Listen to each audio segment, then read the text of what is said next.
So let's recall that the 12 links are a description of our life and all of our lives.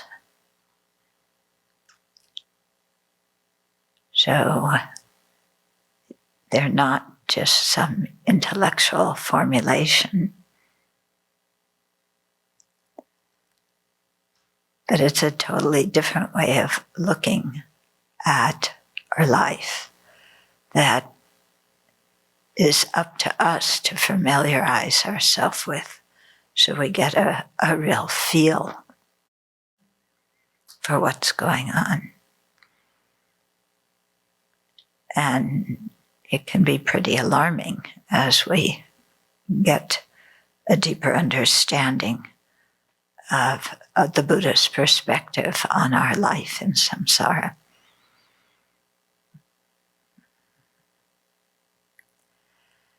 And then we need to remember that all sentient beings are in this same predicament,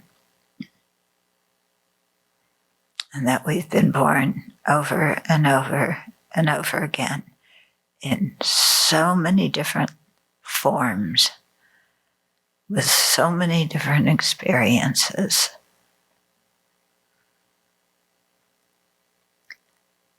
We've done so many things except practice the Dharma. And so even now we're still trapped by the ignorance and formative actions and everything that follows from them.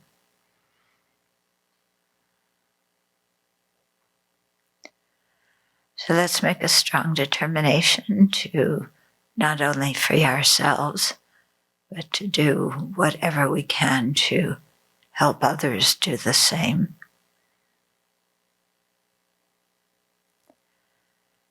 And for that reason, to aspire for full awakening.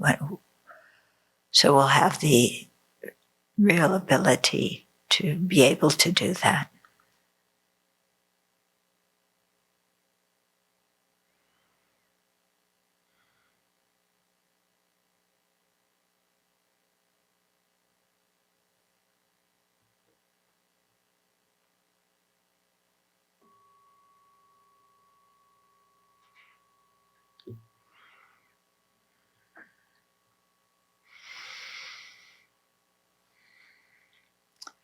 So our usual way of thinking about ourselves is, I'm here. Okay, I am this nationality. I am the child of these parents. I have had these experiences, and I've had these problems, and I have these wishes, and, I'm just chugging along each day, doing what I do, just like everybody else is. Yeah. And there's no thought at all about past and future lives. There's no thought about why am I here?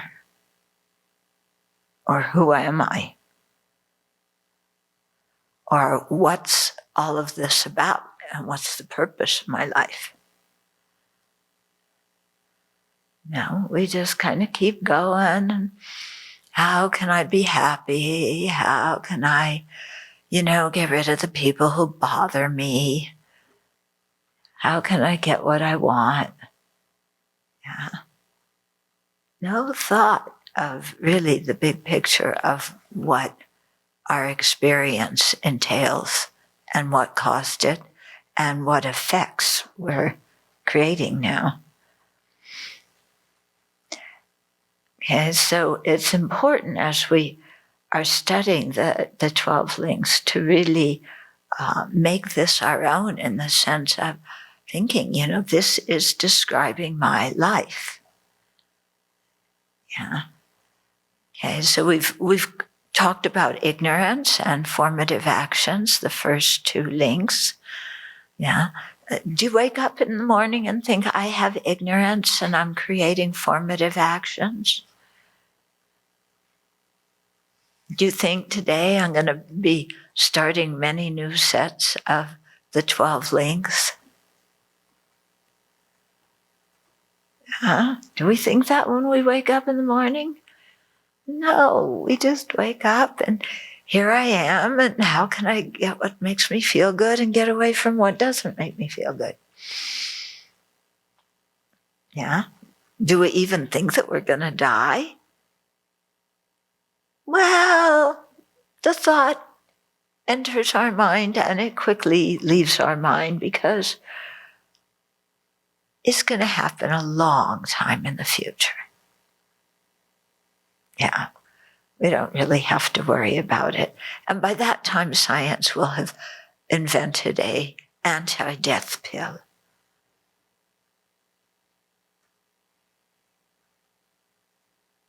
That's great, huh? You want to live forever with an anti-death pill? Yeah, you want to be around here for the 2080 election? If it's bad now, what's it going to be like then? Okay.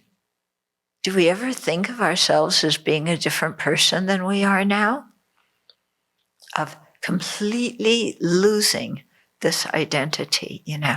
I mean, we're so habituated with the identity we've created that we don't even realize that we have created an identity. Yeah. It's just, we are this person, period. Yeah. But it's all created out of causes and conditions. And it's all changing. And our mind's making up a lot of it. Okay. So when you really think deeply about the Buddha's teachings, we can see that, when they talk about ignorance, just the ignorance of the grasp true existence as being the root of samsara. Yeah, we say, yeah, that's the root of samsara. But we're so ignorant, we don't even realize that we grasp a true existence. We can't identify it in our own experience. We never question what we're seeing or our interpretations. Yeah? We just think it's all objective external reality. And so when we think about ignorance, we aren't even realizing the ignorance we have on the conventional level, let alone on the ultimate level. Yeah? So I guess you would say, we're so ignorant, we don't know that we're ignorant. Yeah? Yeah, when you sometimes meditate on it, it's like, my mind is my mind makes no sense. It's completely, the way I perceive things, the way I see things is completely nuts.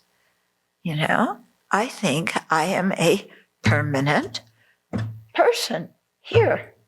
Yeah? And death is just some kind of concept.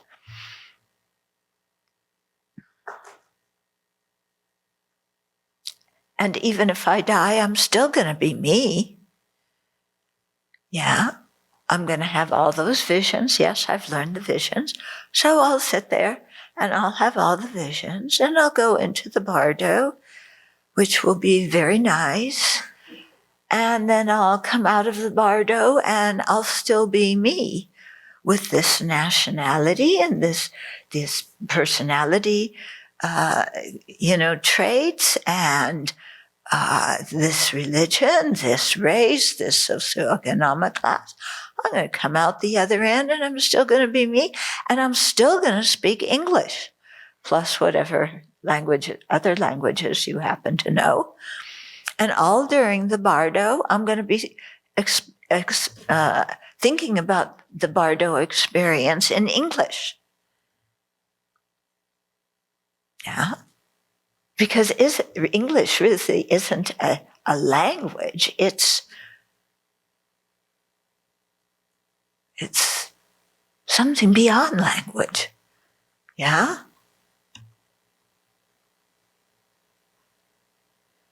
How can people not understand English?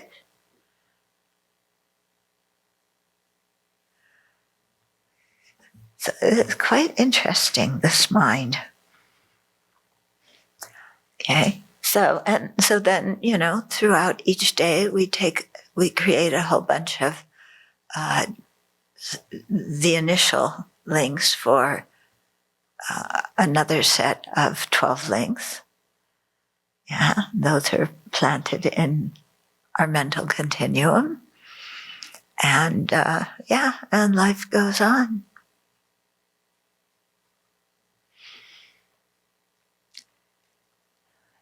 Okay, so it's important to think about the 12 links, yeah?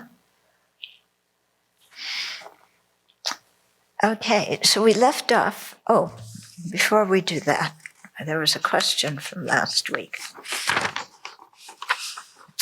Okay, so somebody's saying, I'm struggling to have a clear definition in my mind for virtuous and non-virtuous.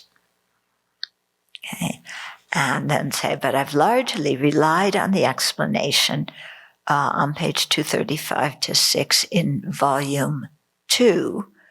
So this is the Pali explanation. So Pali commentaries explain nuances of the terms virtue and non-virtue. From a psychological and spiritual viewpoint, non-virtue indicates something that is psychologically or spiritually unhealthy. From an ethical perspective, it is to be censored and shown disapproval. From the standpoint of its cause, it is produced by defilements, and from the viewpoint of its result, it produces suffering. Contrarily, virtue is spiritually and psychologically healthy and beneficial, ethically commendable, not produced under the influence of gross defilements, and leads to fortunate results. Yeah, so that sounds good when you read it. Yeah, sounds good. When you start asking questions, okay, so this is what the person's saying. With respect to karmic actions, this is clear enough. But I think I'm still missing something, given that the aggregates are neutral and karmic seeds are neutral.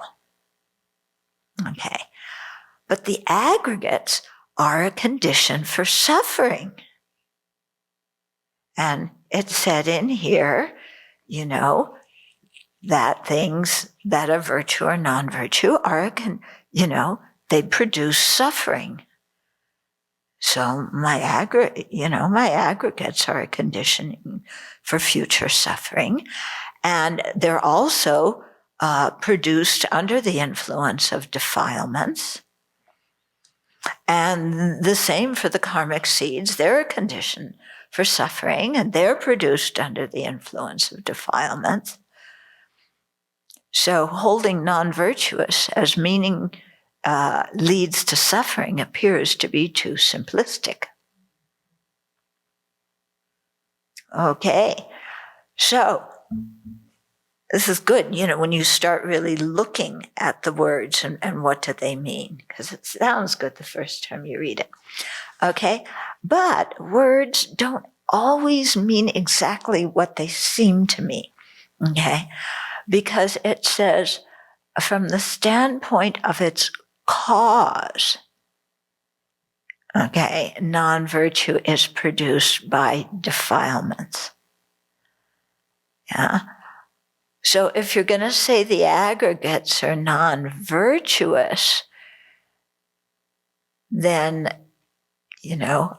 what's the cause of the aggregates? Okay. So the cause of the body are, the different elements that make up the body. The cause of the mental aggregates are previous continuities of those. Okay. So it's the aggregates, their principle, how to say this? Okay. The aggregates, the cause, the substantial cause of the aggregates is not something non-virtuous. The substantial cause of the body is physical material. Yeah, physical material isn't virtuous or non-virtuous. Okay. And if you say that the aggregates are a condition for suffering, yeah, but this says from the viewpoint of its cause, a cause and a condition are different. Okay, the cause is the actual, if we're talking about substantial causes, it's the actual thing that turns into the result. If we're talking about principal causes, it's the principal cause for the experience. Okay, so but the condition is something different. Okay, the cause is the principal thing. The condition is a helper in that. Okay, so our aggregates alone, yeah, they're not virtuous and they're not non-virtuous. Okay, they could be a condition for suffering, but that doesn't make them the cause of suffering. Okay, and the aggregates, in general, are not, yeah. Okay, you see what I mean there? So the virtue and non-virtue are the principal cause of suffering. The aggregates would be the cooperative condition. Okay, and similarly with the seed of karma, yeah, the seed itself is neutral, but it's a seed of virtuous karma or a seed of non-virtuous karma. The action was virtue or non-virtue. The seed is just the seed that's hanging out in the mental continuum or hanging out with the mere eye until it ripens. Okay? So, yeah. So aggregates can lead to happiness, but they wouldn't be the cause of happiness. They'd be the condition.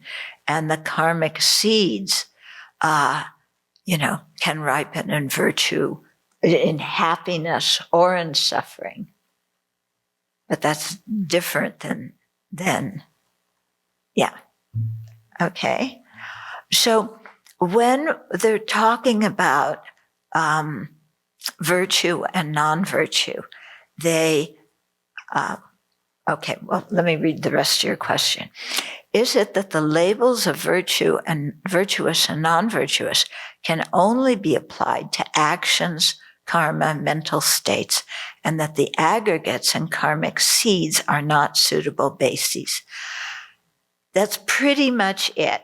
We're going to go through what's called virtue and there are things that are naturally virtuous and there are things that are called virtuous that are not actual virtue. Okay? Remember, not everything that is called something is a division of that thing. Yeah?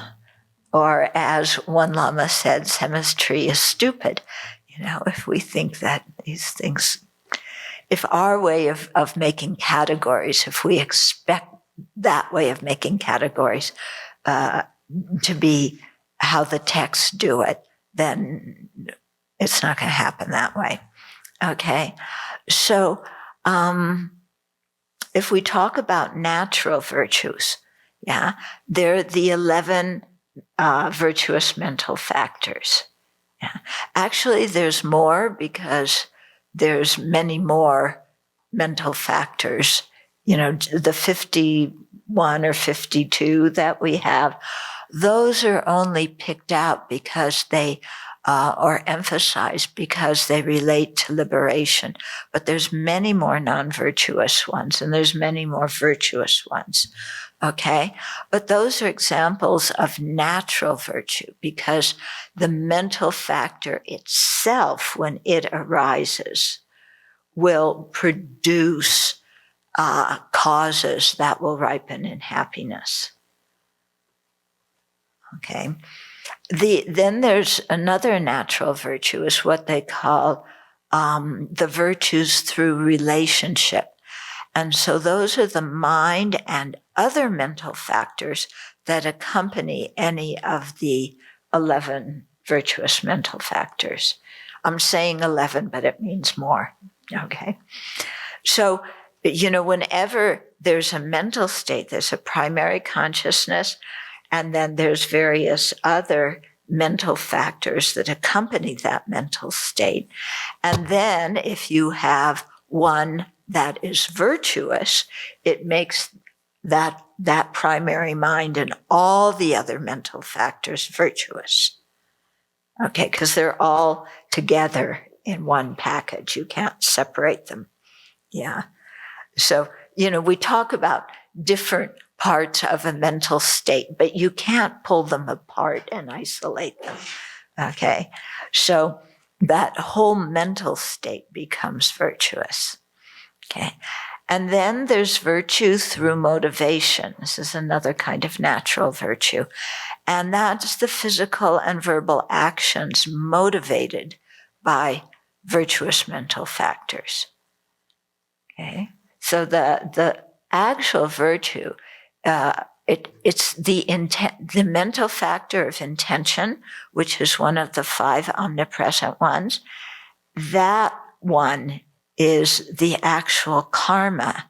And then depending what kind of other mental factors are in that mental state, in that whole mental, state, I guess, then that intention will become virtuous or non-virtuous. Okay? Yeah. So the wood the wood does not have any ethical anything. Yeah. I mean, you could say the wood leads to suffering if somebody takes it and bangs it on your head, or you fall over and knock your head against it. But the wood is just there. It's not, it happens to be the condition, but what is causing you to fall over and knock your head and experience pain, that's the karma. Okay? You know, the previous actions. Okay, then there's some things that are called virtue that are not actually virtue. Okay, so and here you go. The virtue through subsequent relation. So these are the seeds established by virtuous mental factors and virtuous minds. Okay, so those are they may be called virtue, but they're not actual virtue. They're just the seed. Yeah. And then there's virtue through ultimacy. And emptiness, in this case, is called virtuous because when you meditate on it, the defilements are purified. But emptiness is neither virtuous nor non-virtuous. Okay? So when we're talking about virtue and non-virtue, we're talking about the ethical dimension of something. What it will be the principal cause of. If it's a principal cause of happiness, it's called virtue. If it's the principal cause of suffering, it's called non-virtue. Okay. I haven't seen a nice, neat definition of virtue. Maybe, I don't know, somebody else has found one. SK, do you know of one? No, but yeah, generally they say it's what brings happiness, the cause of happiness. But yeah, here in your book, page 137. Which volume? This one, Samsara, yeah. So it goes through these different kinds of virtue that you just went through. Yeah. And then also the five types of non-virtues. But yeah, it doesn't really have a definition of virtue. No. But if you go through the things that are described there, it gives you some idea. There's many words that are used a lot, but don't have a definition that I've found, like the word nature. Yeah? It's used all the time. What in the world does nature mean? Or same nature is the same as same entity. What does entity mean there? Okay. So there's lots of these things I've found that, you can't find a nice, neat definition. But they're used all the time, and you kind of pick up what you think it means, which is how we learned language in the first place as babies. Yeah. We just listened, and then, okay, this sound usually comes in this context, that sound in that context. So we get some general idea of what a term means. Yeah. Okay. So we left off on page 168 last time with the reflection. Yeah, so we'll start with the reflection. So what are the different types of formative actions?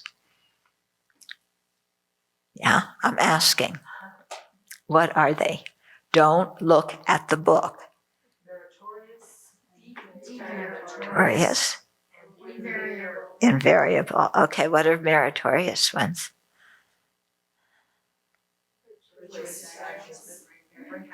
Yeah. Okay. What are are meritorious ones in all realms of samsara? What realms?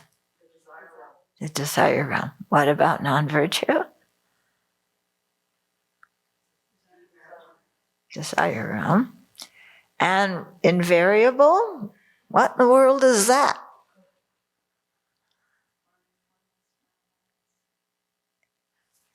Form and formless realm mind. So the meditative concentration Yeah. Okay. But why is it called? It's the meditative concentrations that you have as a human being. Usually, it could be in the other realms too. That will propel you to take rebirth in a form or formless realm concentration. Okay. Why are they called invariable?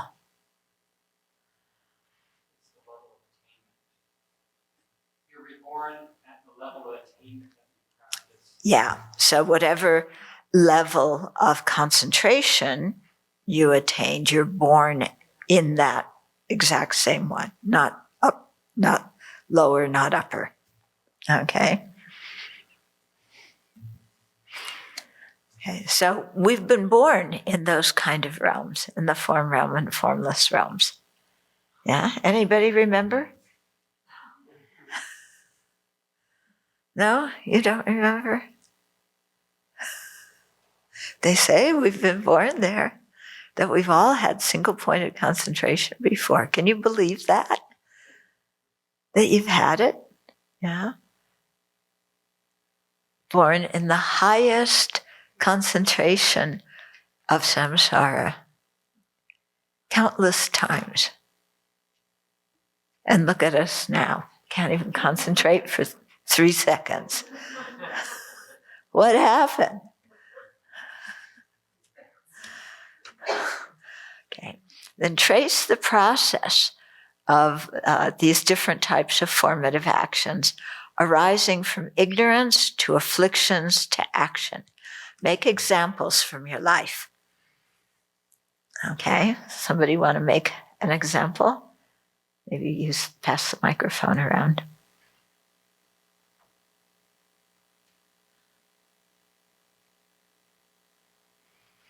Okay, make an example of ignorance, to afflictions, to action, to the kind of rebirth it's going to have.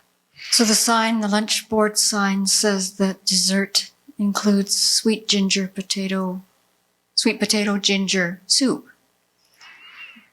So immediately the mind that was sort of calm immediately goes into grasping. Mm-hmm. And I think to myself, I want that soup, and attachment arises. So that's the causal part of it, right? Where's the ignorance? Oh, the ignorance was the self-grasping, the grasping at an inherently existent I, the view of the personal identity. Mm-hmm. So the minute I want that, I get the bowl, then I get to the bowl and I scoop up a more than generous amount. Mm-hmm. So attachment has really risen up. Mm-hmm. And how are you seeing that sweet potato soup? it's completely beautiful and it's inherently existent and it's going to give me pleasure for the rest of my life, not just in the next moment. Mm-hmm.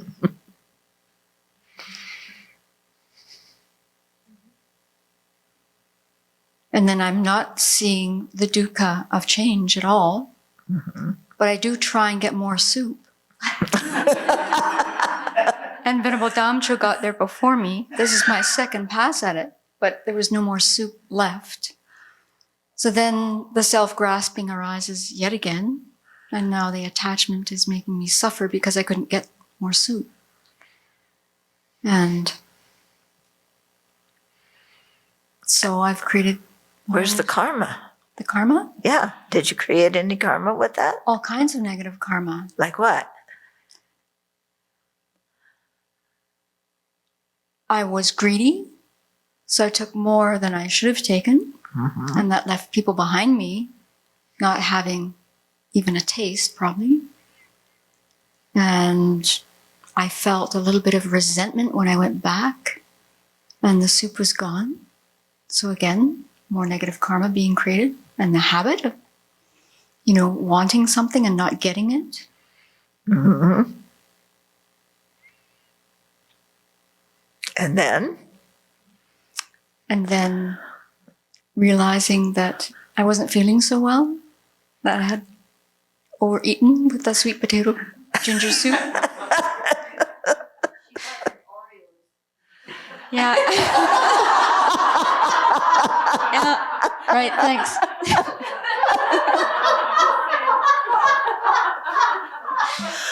Yeah. Thank you.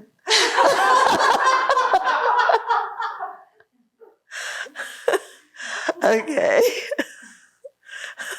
Somebody else want to give an example? Shane?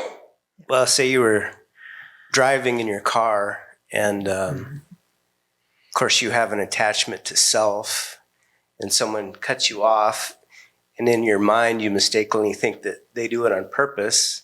So then you cut them off, and then anger arises, you cut them off. And then the affliction would be anger, I guess, right? Mm-hmm. And then they're mad, and then they pass that negative karma on to someone else, cut someone else off, get to their work, and just on and on. Yeah. So you cut them off. That was your physical negative karma. Yeah. Yeah. And then they got angry. And then the old story is they went home and beat the dog. Yeah. Yeah. Yeah. Or they cut somebody else off, or they went to work in a bad mood. And, then that person's creating some negative karma, yelling and screaming when they're at work or whatever. Yeah. When I'm conscious, I like to find the antidote to anger before I go full on. And like His Holiness says, just as I want happiness and don't want suffering, they want happiness, don't. So that kind of cuts the I out of it. Yeah. Yeah. Good. Yeah. So we'll be doing Vajrasattva retreat, the next 2 days, and some of you for the next 3 months. And it's good to really look, you have to think of specific things that you're going to be purifying. And you also can think of general categories of things that you're purifying. But it's good to go through and, where was the ignorance that started the whole thing? Yeah. Was it only grasping me? Was it grasping the object, the other person? Which is the form of those different objects that ignorance may have grasped, which is the one that is the first link. And then how did an affliction come from that? And then what did you do? Maybe you said something, you did something, you ruminated and planned something. Yeah. And then did it have all 4 actions? Bring in all the things you've been studying here. Just pick one thing that you're purifying and go into it. So did it have all 4 actions? What? Branches. Yeah, sorry. So what are the 4 branches? The object. The attitude. The action. And the completion of the action. So look at whatever thing that, you feel bad about doing and go through. Does it have all 4? And if it has all 4, then that is the kind of karma that will produce another rebirth. And then think what kind of rebirths could come from that kind of karma. And there, you're going to think of what you've studied in the Wheel of Sharp Weapons. Okay?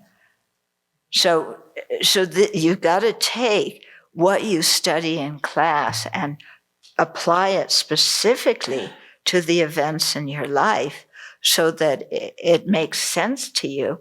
And then you really begin to see how karma works and how ignorance works and why it's important to purify, because you went through, there's all four branches, and there's a seed now in my mind that is going to produce a certain kind of rebirth.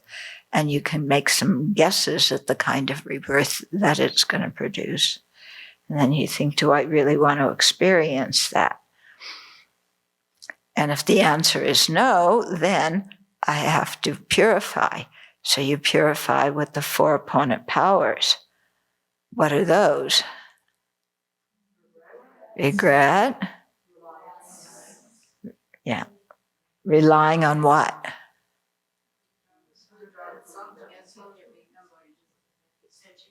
Relying on the 3 jewels and sentient beings, whoever you may have committed negativity with. Third one? The remedial action. So you're doing Vajrasattva. 4th one?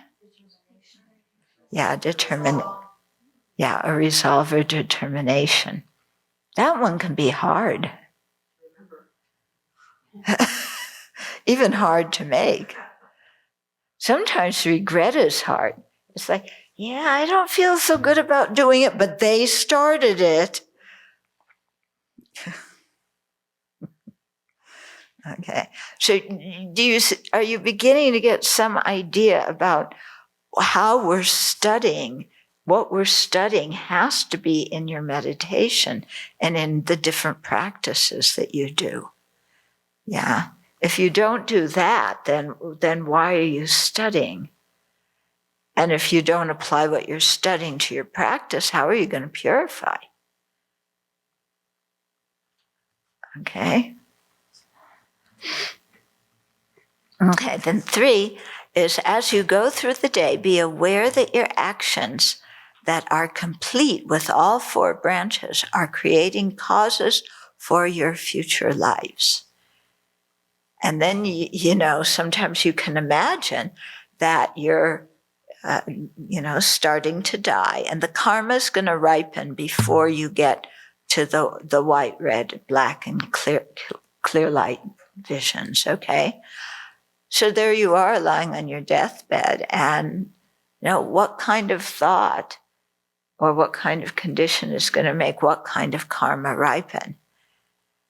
And if you start thinking about one of these things that you did at the time of death, and you haven't purified it, and your mind starts getting really tight about it, because you know how sometimes we remember things from the past that we thought, okay, I'm done with that, finished with that.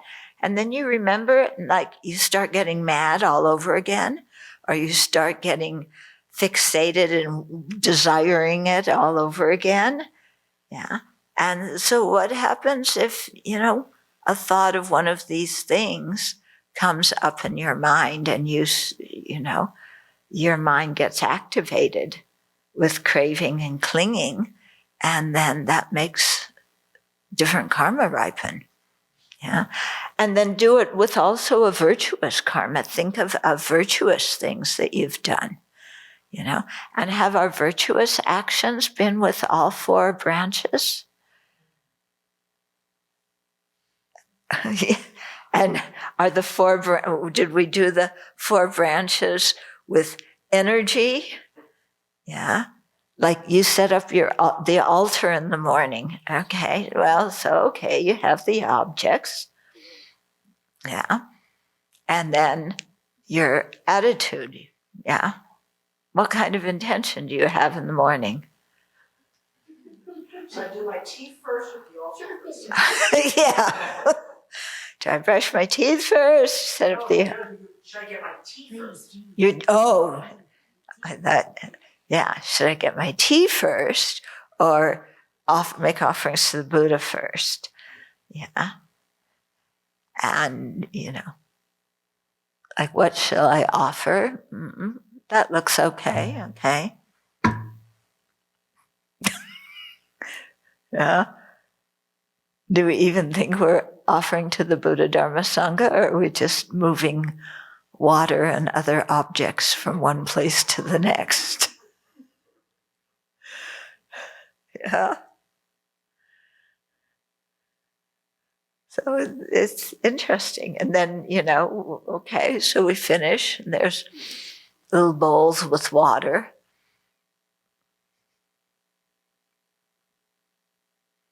Yeah. Do you feel like, do you dedicate it all, either then or at the end of your morning practice? Or is it, okay, got that done, one less thing to do in the morning. Yeah. Now I can get a big cup of tea. Yeah. I made the offerings quickly, so now I have 2 more minutes to drink my tea in the morning, so I can make a big cup before I have to run out in the snow. To go sit in this room with all these other people. One of the things I've really gotten to notice is so much of my stuff is done on neutral. Like all these opportunities here at the Abbey that could create so much virtue. I start off on the right foot, but then about a third or half of the way through, I'm gone, or I just kind of bring it down to where it's not negative. I'm not having any unkind or non-virtuous thoughts, but the virtue has been so depleted because I'm just not putting any energy to it. So it's not so much automatic, but it has no umph to it. Yeah. And that I've just been more and more aware of all the opportunities I'm missing, doing beautiful, simple things that would create merit that I'm just cruising right through on the top of the surface. You know? It's really, and I, find that very humbling and very sad because I'm blowing it, Yeah. And then we keep doing it. And we keep doing it. Anybody else That's have that? Yeah, that's definitely ignorance. Not understanding karma and its results. Yeah. Okay. Then, point 4, how does this awareness change how you think and what you do? So, thinking about ignorance, formative action, karmic seeds, 4 branches, all these things. How does that change what you think and what you do? Well, it should change it a lot, but like you said, we just kind of stumble through it, don't we? Yeah. There's a thought of, gee, I should slow down and really concentrate on this. And then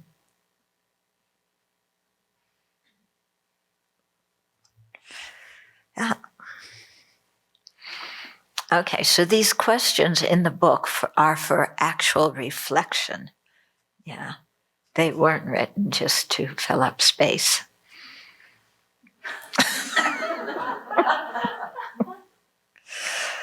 Okay, so now the third link is consciousness. So third link consciousness is primarily to the, this is an error. Take out the is. Okay, it should read third link consciousness. Refers primarily to, or primarily refers to the polluted mental consciousness that has just joined to the next rebirth under the control of afflictions and karma. Okay? Yeah. So it's pointing to very specific moments of consciousness. This is in the Sanskrit tradition. Okay, the Pali tradition is a little bit different. So third link consciousness does not refer to all consciousnesses. It is not a sense consciousness, nor is it the consciousness of a Buddha or a pure ground bodhisattva or an arhat, because they're no longer reborn under the power of afflictions and karma. Third link consciousness afflicts transmigrating beings because it leads to the next rebirth. Okay, so it's referring to specific polluted mental consciousness. Yeah, and then we're going to learn some more about specifics here. The third link refers only to the mental consciousness of 2 specific moments. So first moment is the causal consciousness. It's the moment of consciousness on which the karmic seed created by a formative action is placed. This consciousness is neutral, and the seed of a virtuous or non-virtuous karma infuses or perfumes it. The continuum of the causal consciousness carries the seed until the time it ripens as the new rebirth. At that time, it becomes the resultant consciousness. Okay, so the question comes, this is a neutral, the causal consciousness is a neutral consciousness. So, okay, you're doing a virtuous action or a non-virtuous action. The mental state becomes virtuous or non-virtuous. You create some karma. Where's the neutral consciousness that the seed is set on? Yeah.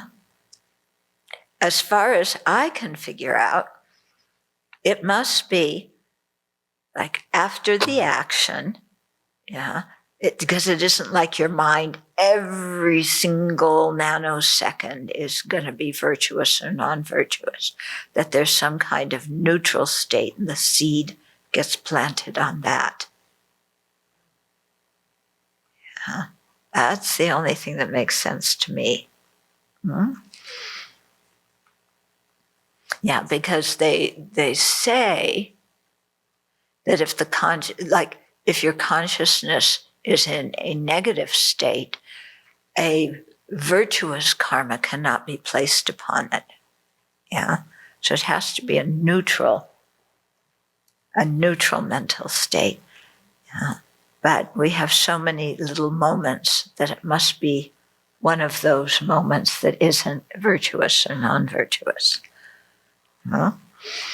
Then the resultant consciousness is the first brief moment of mental consciousness at the beginning of a new life. Okay, so the causal consciousness is the consciousness that the seed was placed on. The continuum of that consciousness, yeah, or sometimes they say the mere eye, carries that seed. And then the resultant consciousness is that karma has ripened. Yeah, so you've experienced craving, clinging, and renewed existence, those links. And then the first moment in the next life is the resultant consciousness. Okay, so in the next moment, the fourth link, well, here it has, in the next moment, the fourth link, name and form, arises. Yeah. So it just goes, the resultant consciousness, name and form.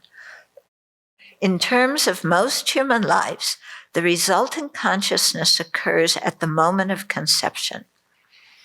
Now, there's some interesting questions that arise with that. We don't know if conception occurs before the fertilized ovum implants in the uterus or at the time it does. Yeah. So I know His Holiness was quite interested in that question. And we asked some scientists, and they didn't really seem to know whether the moment of conception was before because for the scientists, conception is just the two seeds coming together. For Buddhists, conception is the two seeds plus the resultant consciousness coming together. Yeah. So is it when the egg implants? Is it before the fertilized egg implants? Is it afterwards? What happens in vitro fertilization? Yeah. All those different kinds of new ways. Like when is the actual first moment of that consciousness entering the ovum? Yeah. Okay. It is hard to say when the resultant consciousness occurs in cases of in vitro fertilization. However, it is clear that without the presence of a mental consciousness, the mere physical joining of a sperm and ovum will not become a human being. So His Holiness was also curious about that. And we found out that many times there is a fertilized ovum, but it doesn't implant in the uterus. Okay. So the two seeds came together, but there was no consciousness that entered it. Yeah. So apparently it seems like that can happen quite a lot, and I guess nobody's karma is ripening at that point to throw that consciousness into the ovum, the fertilized ovum. What carries the karmic seeds until they bring their results is a widely discussed topic among Buddhist schools. It's one of the big topics, okay? In the context of the 12 links, the causal consciousness plays this role. So the Vaibhasikas, Sautantrikas, and Svatantrikas, those three schools, assert the continuity of the mental consciousness to be the third link consciousness. Okay? So, it gets planted on the third link consciousness. That continuity carries, it's a mental consciousness. Yeah. So there's no reason why sense consciousnesses, or how could they carry karma? Yeah. Because their job is just to perceive whatever external object they have a correspondence with. Okay, so it's going to be a mental consciousness. Unlike other Buddhist schools that assert 6 consciousnesses, the visual, auditory, olfactory, gustatory, tactile, and mental consciousnesses, the Chittamadran, or also called the Yogacarya, the Chittamatra scriptural proponents assert 8 consciousnesses, the previous 6 plus the afflictive consciousness and the foundation consciousness.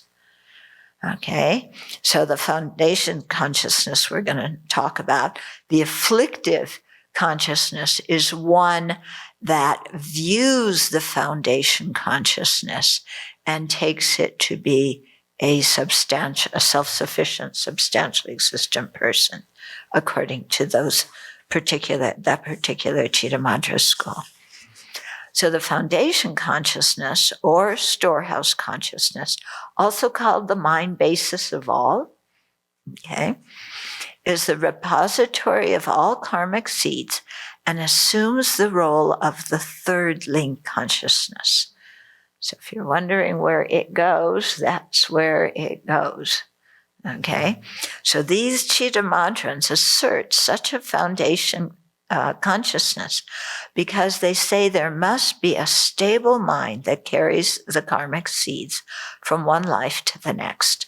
Also, there must be something that the word I refers to, something that is the person.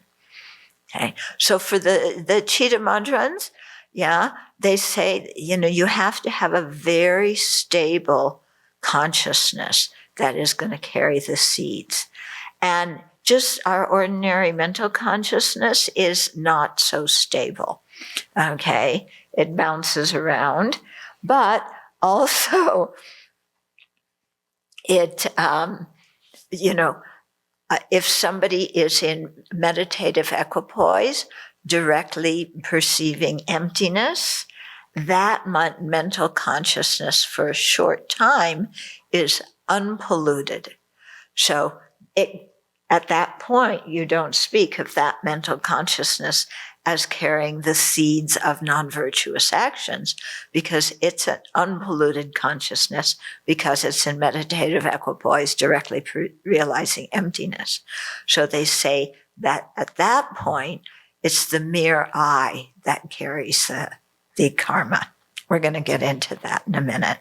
Okay, but the Chittamadrans say, no, it's got to be one consciousness that's there straight through. And the mental consciousness, it's not always, there in that same way. Okay, so they have this foundation consciousness. So those, okay. And so first they say it because first of all, there has to be a stable mind that carries the karmic seeds. And second of all, there has to be something that the word I refers to. There has to be something that is the person, and you wouldn't say the body's the person. You wouldn't say any of the sense consciousnesses of the person.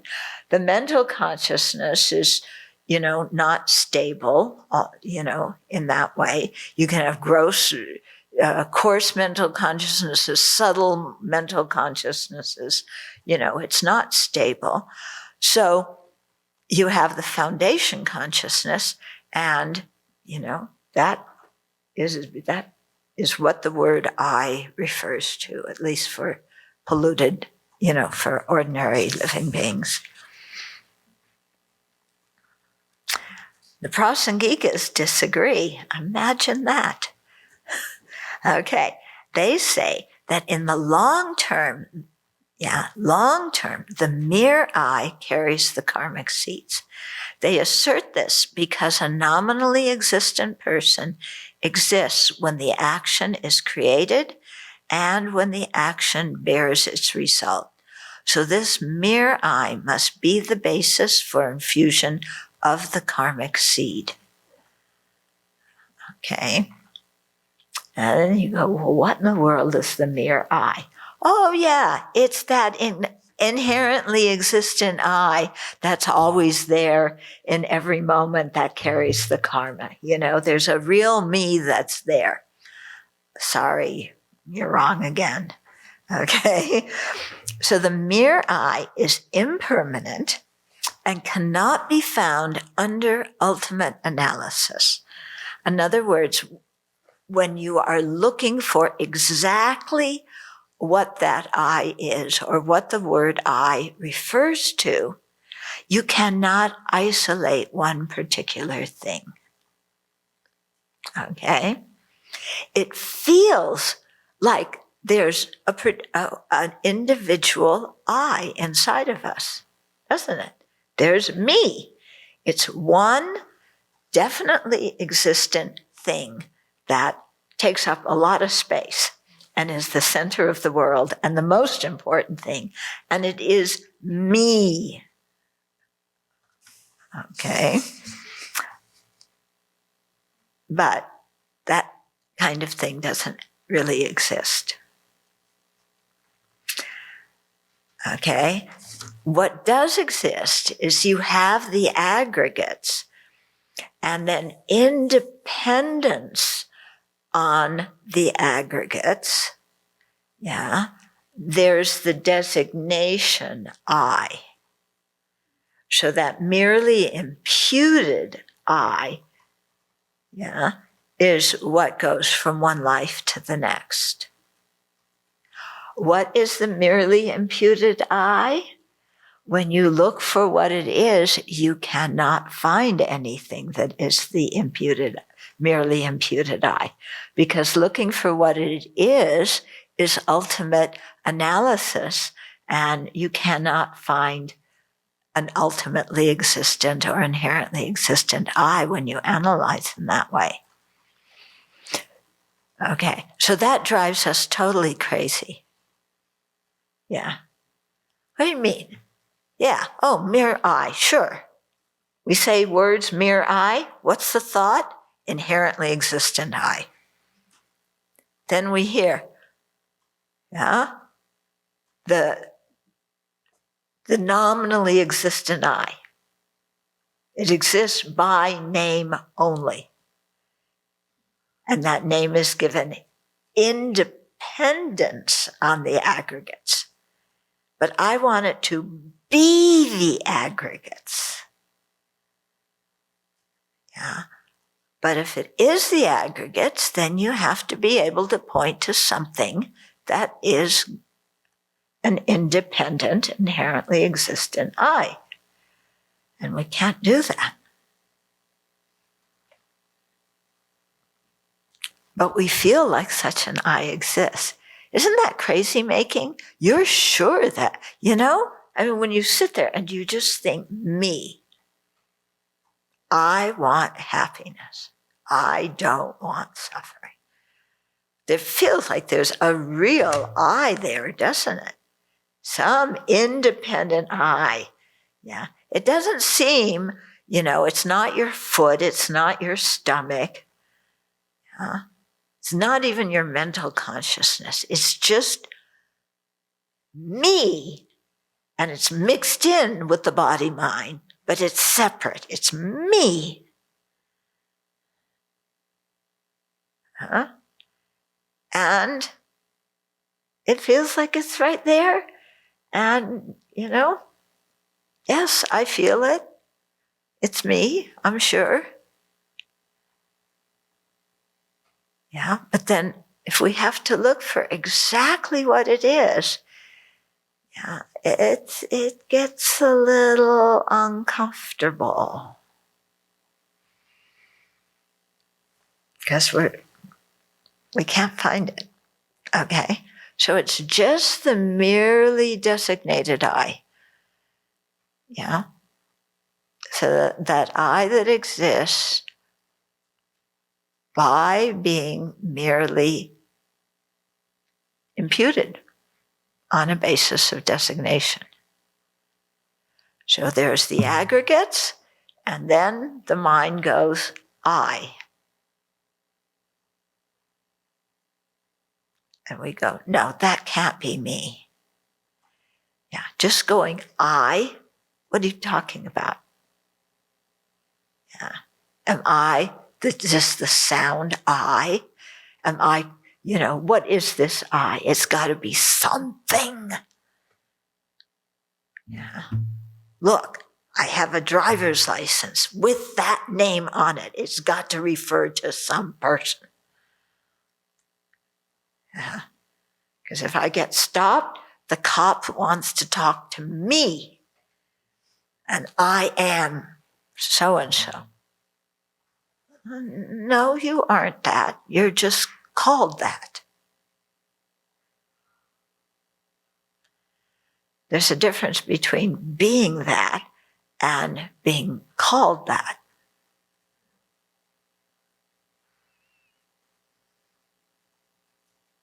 Okay, so, is this a thermos? When we talk, yes, it is a thermos. Because why? Because we all agree it is a thermos. And it has thermos characteristics. But what is this thermos? What? Yeah. If you dropped it, well, no, it would really have to break in multiple pieces. Yeah. Where's the thermos? Similarly, if you look through your aggregates, where's the person? It's in there somewhere, I'm sure, hiding out in the bottom of my stomach. No, it's in here. No, it's up here in my cerebral cortex. Like some little homunculus, that they used to think was in your pituitary gland. Very interesting to spend some time with this. No? Okay. So the mere I is impermanent and cannot be found under ultimate analysis. There is nothing to point to and say this is the person, other than the person that exists by mere imputation. What's a person that exists by mere imputation? I can't see it. Yeah. Although the mere I carries the karmic seeds over a long period of time, the mental consciousness carries them temporarily. This doesn't mean that the seed is like, oh, now it's on the mere I, now it's gone back to the mental consciousness, that the seed is, kind of moving around from, yeah. I've been on the mental consciousness for too long. Let's go over to the mere I, let it carry me for a while. No, okay. It doesn't move because none of these things are physical. Yeah, so the karmic seed is not moving. Yeah, and this mental consciousness is actually one of the basis of imputation for the word I, for the mere I. Yeah, so when you impute I in independence on the mental consciousness, not on the mental consciousness. Because if you impute it on the consciousness, then you really think that the consciousness is the person. This is imputed independence on, that mental consciousness. So the mere I is not the mental consciousness. But my mental consciousness is the real thing that's me. I think. What did Descartes said? I think, therefore I am. Yeah. So that's who I am. The one who thinks. Who in the world is the one who thinks?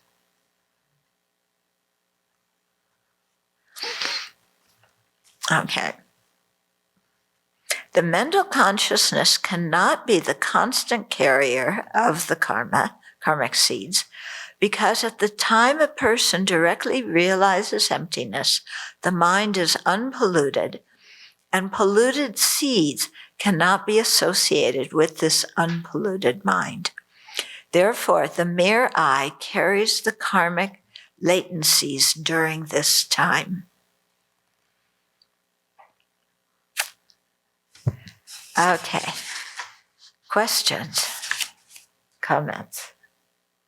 Yeah. Why wouldn't you just say the mere eye is just what carries it and leave the other part out? You could. I mean, that would be right. That would be correct, right? Yeah. That wouldn't be wrong to say that. Okay. Yeah.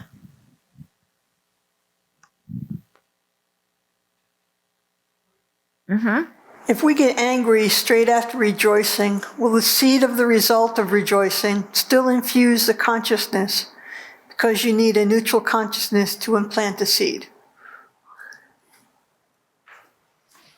Read the first part again. If Angry straight after rejoicing. straight after rejoicing? Yes. Okay. Will the seed of the result of rejoicing still infuse the consciousness? Yeah. It'll find some neutral moment of consciousness there. Yeah. Because I don't think you're going to have one moment of rejoicing and the very next moment without a break be anger. Yeah. That's it? Okay.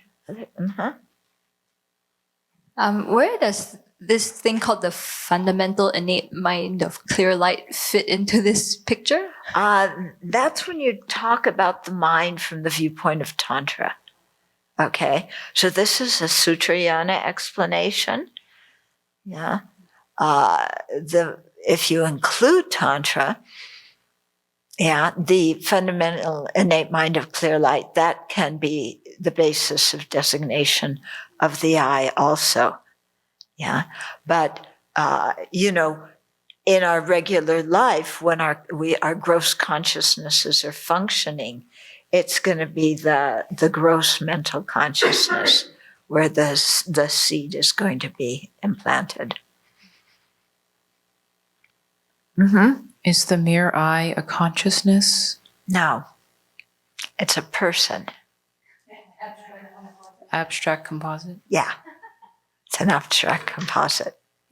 Trouble reconciling the explanation of the third link consciousness, that is where the karmic seed is placed right after the action is done. And then the mere I carrying the karmic seeds. Yeah. Well, the mere I can be what is imputed in dependence upon the causal consciousness. Yeah, because there's always going to be an I present. It's not that there's, we go through times in our life where there's no person there. Yeah, so it's just what is the basis of designation of the person at any particular time. Yeah, because I remember Kensur Jumpa Tekchok, when he was teaching us Chandrakirti's text, he said that it is mainly the mental consciousness which is the basis of imputation for the mere I. Yeah, and the causal consciousness is a mental consciousness. Yeah, it can't be a sense consciousness because those are not always functioning. And when it says the causal consciousness is where the seed is planted after the action is done. Is it the same causal consciousness that accumulates all the karmic seeds? No. I kind of have this image of, because it said it's that it the Yeah. continuum of that consciousness Right. is what carries it. But we can Right. only have one mental consciousness at a time. Yeah. But also, for each set of 12 links, there's going to be one causal consciousness. And those causal consciousnesses are going to happen at different moments. But if you look at the big idea of the mind, there's one mental continuum. I'm having trouble with that because, we've got zillions of karmic seeds we're carrying, from all our past lives. Yep. So that means they are being carried by a separate, each one is being carried by a separate mental consciousness? No, it's the continuum. The mental consciousness continuum is one continuum. But what we're calling the causal consciousness for each set of 12 links is one moment on that continuum. Okay? So if I get angry this morning and I scream at somebody, there's, that moment of in the continuum is going to be called the causal consciousness for that karma of harsh speech. And then I go, then a half an hour later, I do something kind for somebody, then that moment in the continuum would be called the causal consciousness for that particular action that is starting another set of 12 links. I guess what I'm thinking is, where are all those other karmic seeds at that moment of time? They're all there. They're The thing all is, because none of them are physical. So it's not like, they get crowded out. This is not, it's like, my mental consciousness is only 2 inches wide. And there's so many karmic seeds that they're flowing off the other edge and flowing. I don't have to purify anymore because they just get pushed off the edge. Yeah. Wouldn't that be nice?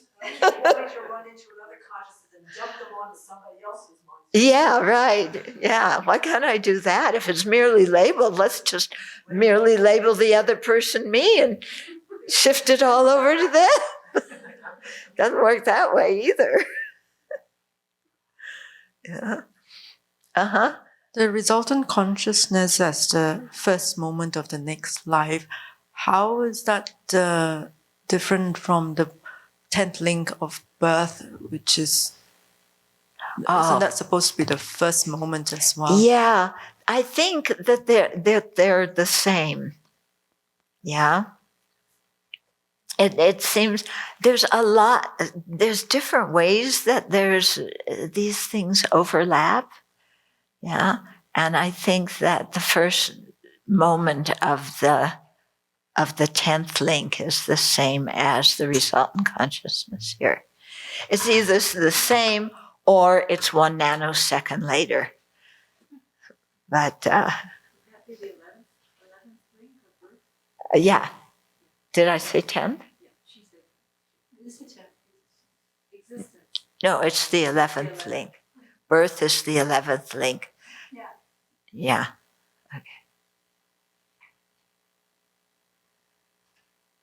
Okay. So, just think, we don't come into a lifetime as fresh slates. Yeah. The continuity of the mere I is carrying all these latencies and seeds and all sorts of stuff. Yeah. And none of it is material. One of the problems sometimes in understanding these things is that we only have words that refer to material objects to use to describe things that are not material. And that can create a lot of confusion in our minds. Mm-hmm. I'd like to ask also about resultant consciousness. It says it's the first brief moment of mental consciousness at the beginning of a new life. In the next moment, the 4th link, name and form, arises. Why wouldn't name and form arise in the first moment? Because you need some time for them to arise. But you already have, you're connecting with that ovum and Yeah. sperm. Yeah. And No, but it's really emphasizing that it's just the first moment. Then after that, you have the body and the mind and so on. I think saying that it's the first moment, it's emphasizing this fact that it's a continuity. And then the third link gives rise to the fourth link. Gives rise to name and form, or the consciousness that's name and form. Also, if we look, okay,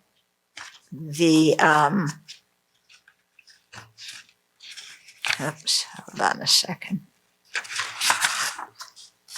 If we look at name and form, okay, name refers to the four mental aggregates: feeling, discrimination, miscellaneous factors, and primary consciousness.